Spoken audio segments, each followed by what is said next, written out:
All right, guys, what is going on? It's your boy Cole here, back with another video. Today's video, we do things like this sometimes, but not so often. Sometimes it's like a little tutorial. Sometimes it's just content videos. This one's gonna be kind of a tutorial, but like more like a guide, like an overarching guide of like how to become a better player, specifically tailored towards controller players, because I myself am a controller player. Shout out Scuff, Co1azo, check out, you know the deal, TDH, get the link in there. Whoever edits this, get the link in there somewhere, whatever, who cares. Hopefully you guys enjoy the video. Let's get into it. We're gonna break the video down into 4 main points. Okay, first point, understanding what works for you, finding your sensitivity and what type of player you are. Second point is how to improve, finding points in your game that are weaknesses and making them stronger. And I'm gonna do some like sports comparisons probably. And then the third point and the last point is strictly improving in competitive Fortnite as a controller player, or just as a competitor as a whole, because I'm sure a lot of you guys are very interested. If you watch me, you're probably a pretty competitive person. You probably want to get better at competing. So it's basically 3 points, and I'm gonna go over it and talk in detail about each one. So the first point was understanding what works for you, and I put in parentheses finding your sensitivity / what type of player you are. Every single player has different sensitivities. They have different ways of playing. Every person's different. Some people are faster, some people are slower, some people have better reaction time. I mean, it's not like science that genetics plays a part in pretty much everything you do. Basically, the point is like with your sensitivity, a lot of people have questions when it comes to like finding your sense and like what works for you as like a player, and they a lot of times copy other people's sensitivities, and I honestly personally think that's a great idea. I think people look up to their favorite players and they look up their sensitivities and they're like, hey, what's Co1azo's sensitivity? What's Day's sensitivity? What's Miro's sensitivity? What's Zuni's sensitivity? Like they try to take things illis, you know what I mean? They try to take these players' sensitivities and they go through them. And while this isn't a settings video, I do recommend trying out a lot of sensitivities. At one point, you can find the clip, you can insert it. Ninja specifically talks about sense, and he says lower it as much as possible. And then if you can't aim, like if you're struggling with aim, lower your sense until you are forced to be able to aim, because it literally you can't miss because you're moving so slow, and then gradually move it up until you find what works for you, and then don't go past a certain point. In my eyes, there are a lot of different players, and with build mode and edit mode on controller specifically, you can really play however you want. For example, like when build mode and edit mode became a thing, build sensitivity multiplier and edit mode sensitivity multiplier became a thing. We initially thought what we should do with our sensitivities was, I think I played on like this. I was like 38, 2.7 at one point, maybe even 2.8. Some people go to 3, some people were on 3.5, like some people were going crazy. And then over time, and I still would say now I'm on a relatively higher sensitivity for controller players. I think Day or some people probably play like 2.3, 2.3 or something like that. Maybe Illis was 2.7, but I switched a while ago.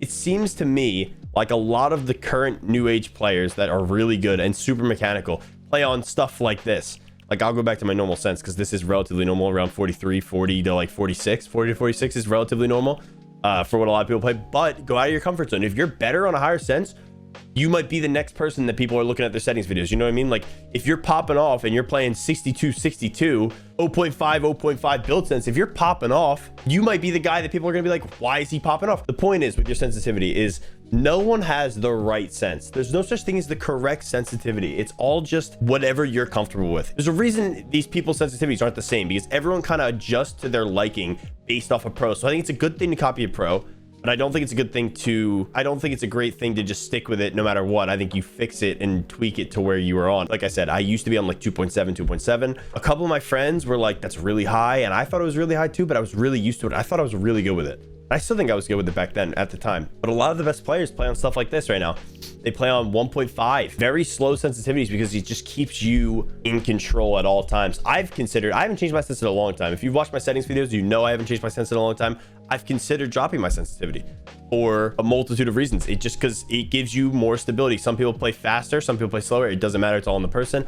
You know, I think the best thing you can do is to start slow, get comfortable. And if you get comfortable and think you can move up, move up. But otherwise, it really doesn't matter. And it is all preference. You guys just have to understand that sensitivity doesn't mean anything. If you're good, you're good. Someone's sense isn't going to make you better immediately. It might make you better for a moment, but like it's not going to actually make you better just by copying someone's sensitivity, because everyone's is so similar. I also had like a note, this is fine what type of player you are. There are a lot of different types of players in Fortnite. There are super mechanical players that just try to clip everyone, and there are super good aimers. Some people know that they have super good aim. So like if you're an aimer, like you might just want to play to your strengths. Like if someone is sitting behind a wall, that's not it's their wall, you know, whatever, you're in your full box, they're on their wall. Like you might just want to sit there with your gun out because you know you're going to hit a hard shot and you're confident. Some players are the type of player that are going to go for like the edits and shots like more often. Like you might be a worse builder, slightly worse mechanical. Keep your gun out. Like as much as I hate players that do it, and I hate when people just run into my box, like they just open an edit and sprint at me and start attacking me. As much as I hate dying to it, it's a really effective strategy. And if you want to win fights, it's not a consistent way to win fights because someone who's very good will outplay that 90% of the time, but it works. And at the end of the day, winning the fight is all that matters.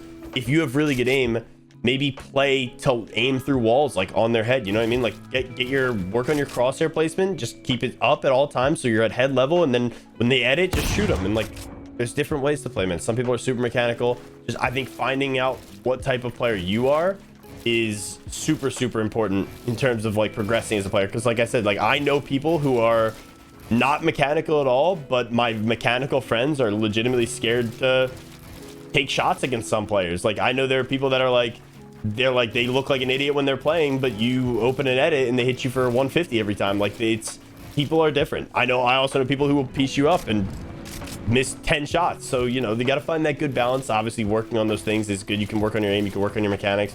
Like working on that stuff is super important, obviously, but like at the end of the day, if you have better aim, you might want to play to your strengths. If you have better mechanics, play to your strengths. Like try to take smarter shots. But like that's pretty much the end of the first point. Oh, also having optimal binds, whether it comes to picking a controller. Like I'm obviously sponsored by Scuff, so I have to use Scuff, but at the same time I've used Scuff for years before I got a sponsorship. I think picking the right controller for you is super important. Like the PS4 Scuffs, I'll go full cam for this just to show my Scuff off a little bit. For example, the PS4 Scuff, like I use a Scuff Impact.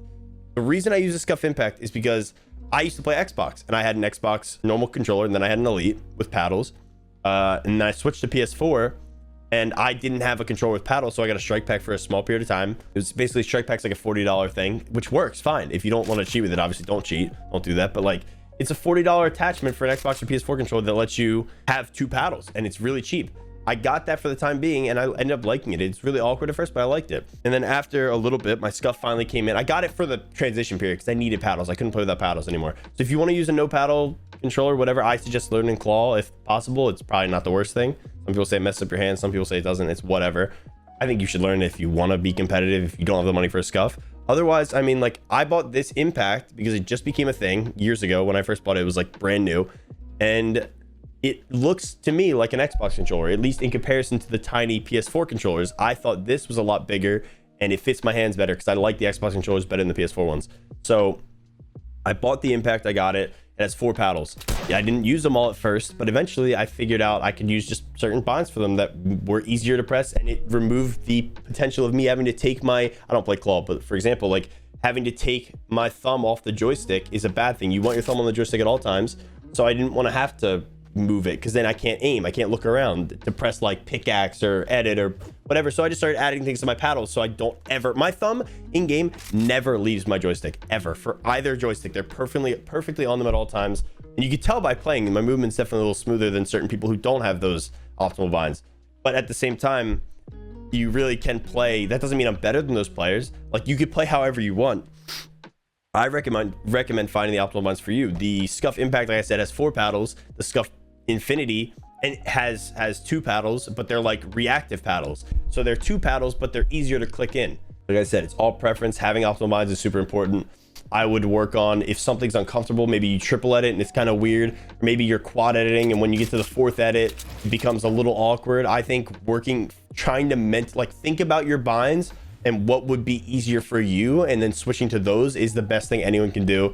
Playing on tough binds, obviously you can play on bad binds. It really doesn't matter. Anyone can be good on any binds if they really work on it enough or play with it enough or get enough muscle memory build up. But some things are uncomfortable, and fixing those things is never a bad thing, I don't think. Some people struggle, but trust me, it's worth it in the end if you switch. I switched my bind and I've definitely seen progress, not necessarily because of it, but it's made it lets me, I don't fumble as much when it comes to like pulling out my gun after build fight. And I obviously have a YouTube video, you can like, I'll link to that. I have like a, you know, of me just talking about why I switched my switch mode bind, because it's a really difficult bind. A lot of keyboard players don't even know what switch mode is or don't understand how it works. And I have a video basically talking all about that. So, you know, okay, now we can get to part 2, because that's the only part I had for part 1. And I just recorded for 14 minutes. So I'm really sorry, editors. You can cut that out. This could be a super long, in-depth video where you bullet point things, you know, but it's long. I'm 14 minutes and I'm 1 point in. Next point is how to improve finding points to your game that are a weakness and making them stronger compared to sports. I wrote that down because I truly think that's like one of the biggest things, one of the biggest issues. So I'm going to go back to my other screen just so you guys can see a little bit better in game. The point with that is like, it seems to me and to other competitive players that people don't know how to improve. There's a very obvious lack of understanding fundamentally how to improve in anything in life. Like, if you are bad at something and you want to get better or to a top level, you can't just go like, I'm gonna play and just improve. Like, that's not how that works. If you want to be a better soccer player, like for example, for me, I played college soccer and I thought growing up that I was going to be, all I wanted to do ever was be a pro player. I wanted to be a pro soccer player. That was my goal from a young age. And I used to go to the field and play probably 3-4 hours a day, 5 hours a day, 7 hours a day, every day. I mean, after school, it was like my routine. Before I could drive, I'd try to get someone to drive me. I'd go to practice for my team 3 times a week and we do drills there. And I thought I was doing everything I could to improve, but looking back at it and learning from my esports experience, I could have done things a lot better. And I probably could have got to a professional level had I taken it more seriously. And I think some people don't understand that. They think they're putting in all the effort they can, but they're really not. They're not isolating issues. For me, I wasn't the fastest player. I was very technical because of how much time I put in. I was a very technical player on the ball. I had good foot skills.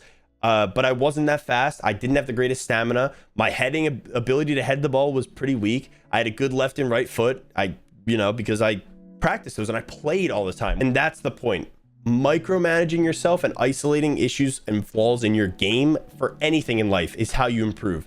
For Fortnite, maybe my aim is bad. Maybe I know my aim's bad, but maybe when I hop on a wall, you know, let's just say, for example, like this, I hop, whatever, I'm gonna get rid of these. Say I hop on this wall, I put the ramp down, right? And I know for a fact, like I jump on the wall, I put the ramp down, there's just a kid in this box, and I know for a fact that when he edits, I have a really good shot. And I'm really good at hitting that shot. Then maybe I don't have to work on that as much. But say when he goes like this, say he makes this edit, and I always miss. And I mean, I know I always miss. This is not me speaking for myself, obviously. I mean, I'm sure I do have some of these issues that I don't necessarily work on. But say he goes for that edit. Every time some player makes this edit, I miss. I can't hit their head. I struggle to hit their head. Maybe work on that specific thing.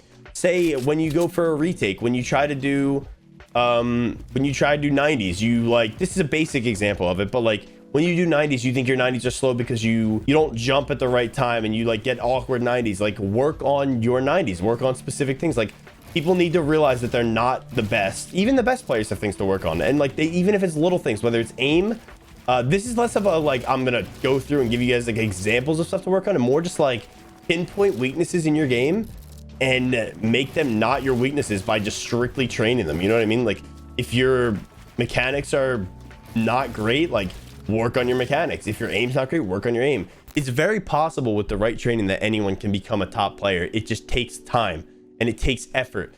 And I think one of the worst things you could do is doing things without trying, like casually playing. Even though I'm a victim of this heavily, I casually play all the time for stream content and everything. I think playing casually is one of the worst things you can do because it causes you to fall into bad habits. All right, let's get on to the last point. The last point is strictly improving with competitive as a controller player or as a competitor as a whole. I don't really think there's that big of a difference controller player wise that you have to be like, or keyboard player. Like, it doesn't matter what you play, competitive is competitive. And I kind of want to touch on the reason and all the recent keyboard mouse videos, because I think people think I'm switching to keyboard mouse. Like, I have a lot of comments in my chat on my YouTube. Like, I get comments like, oh no, Co1azo, like, why are you switching? You were my favorite controller player. Who am I gonna watch now? Like, what are you saying, bro? Shut up. Get a firm one. I've been grinding keyboard mouse for a reason. 2 seasons ago, we were unable to get Surge. And my teammate Class said it out loud, and it was very bold, but he said, I'm never playing with two controller players again. And at the time, a lot of my viewers were like, well, he's super mean. Why would he say something like that? That's messed up. But even I knew he was right. He said he's never had an issue with Surge in his life. He's never had problems with Surge, no matter how stacked the lobby was. And he's also never played with a controller player before. So that was his first time playing with controller players. He played with 2, and we were unable to get Surge. And I know there's going to be people that disagree with this. And I think you're wrong.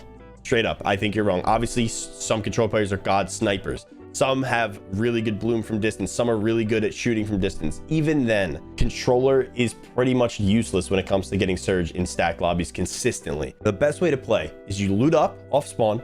You go to a certain spot where you know people go by you. They'll run around, and you just sit there and you shoot at them for Surge, because you don't want to waste your shield fighting waste shield. So statistically, the best, safest way to play is to loot your off spawn route as fast as you can and set up in certain positions where people are running from you, like running around like 100 meters, 200 meters away, and just start tap firing them.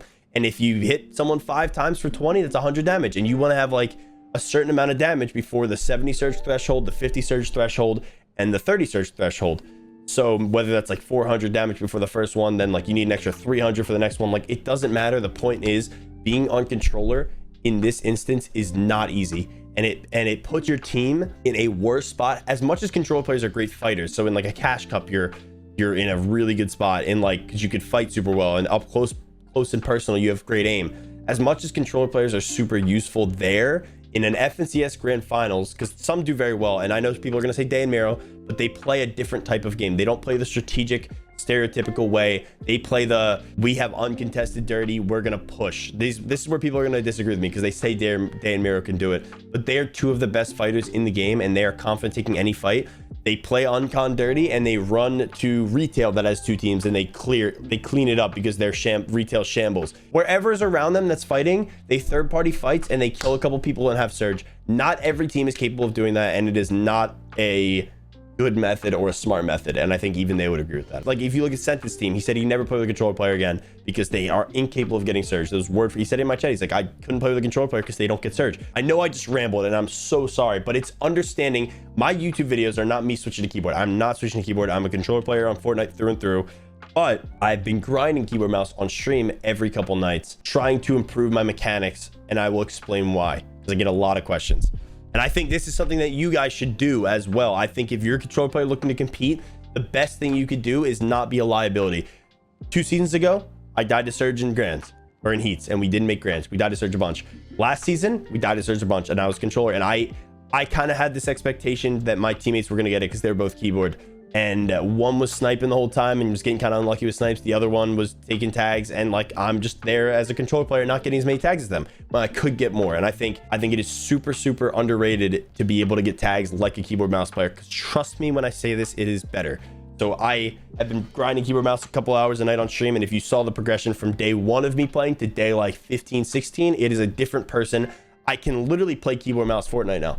You want to be good enough on keyboard to where, like, if I have to go like this and like take a couple shots and duck down, like I can. Like, you don't want to have stiff movement. If someone tries to sneak up on me, like I hear someone in a bush next to me while I'm shooting, I can like react and like at least box myself up before I have to get back on controller. And I keep my controller on my right thigh at all times. I mean, I step on keyboard and I can pick up my controller instantly. Like, it's not far away, and I do it for competitive reasons. And I hope you guys understand that when you see the YouTube video. And that's why, that was a big point I wanted to make in this. I'm not switching to keyboard, but I think as a competitor, it is worth it 100%. I know other controller players who do it, who Fishy switches for tags. He's been very successful. There's a lot of other controller players who switch specifically for tags, and they pick up the controller when they have to rotate. Otherwise, I think competitively for a controller player, it's more just, for anyone, it's really just like, I think VOD reviewing, learning from teams that are doing very well is like the #1 thing you can do, and implementing what they do into your gameplay. Obviously, like, everyone's style isn't going to work for you, but if you do it right, it probably will.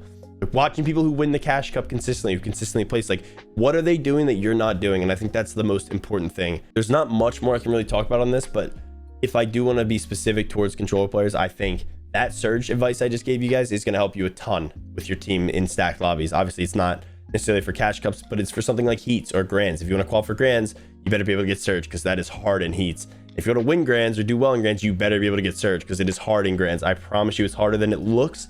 You might think you could fight people, and some people can and will, and it can work, but it's not the consistent, reliable way. I promise you guys. I'm trying to help you guys out. Truly, I've recorded for 30 minutes, but I think that's the end of the video. Hopefully you guys enjoyed. If you guys enjoy more videos like this or want more videos like this, I can casually talk to you guys and you can listen, like with earbuds in, like a podcast almost like this, or I can do it more constructed like bullet point lists and like just go over specific things, talk about it for a quick second and go. Like either one works. Let me know in the comments. Leave a like, subscribe. See you in the next video. Peace.